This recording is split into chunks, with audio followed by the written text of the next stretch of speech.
Understanding WH questions, the key to conversational English.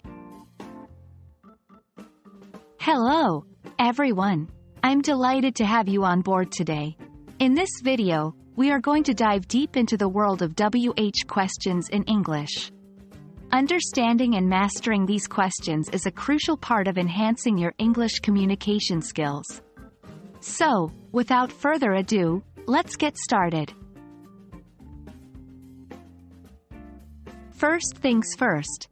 WH questions are those questions in English that start with the words like what, where, when, why, who, and how. Although how doesn't technically start with WH, we usually group it in with these types of questions because it serves a similar function. To illustrate, here are a few examples. What is your name? Where do you live? When is the party? Why are you late? Who is your best friend? How do you make coffee? WH questions are used to extract specific information from the person you are conversing with. They are at the heart of meaningful conversation. Understanding the purpose behind each WH word is essential to use them correctly in our conversations. Let's briefly explain each one. What? We use this to ask for information about things or activities. Where? This is used to ask about place or location. When?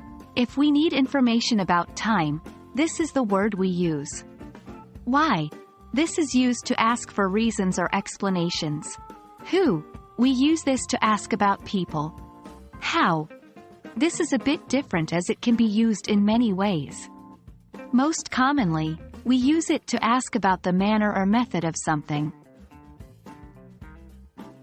For example, what do you do? Asking about someone's job. Where is the nearest supermarket? Asking about a place. When is your birthday? Asking about a time. Why did you move to New York? Asking for a reason.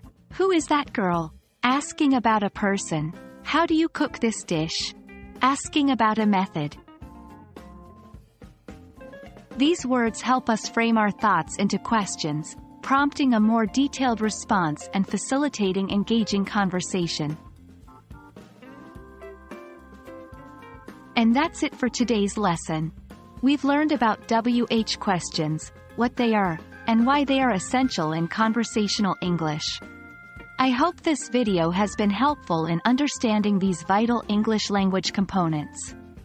Remember, the key to mastering WH questions, like any other language skill, is practice. So, get out there, start conversations, ask questions, and practice, practice, practice. Keep up the good work and see you in the next video, where we will explore each WH word in detail and learn more about how to use them effectively. Until then, happy learning!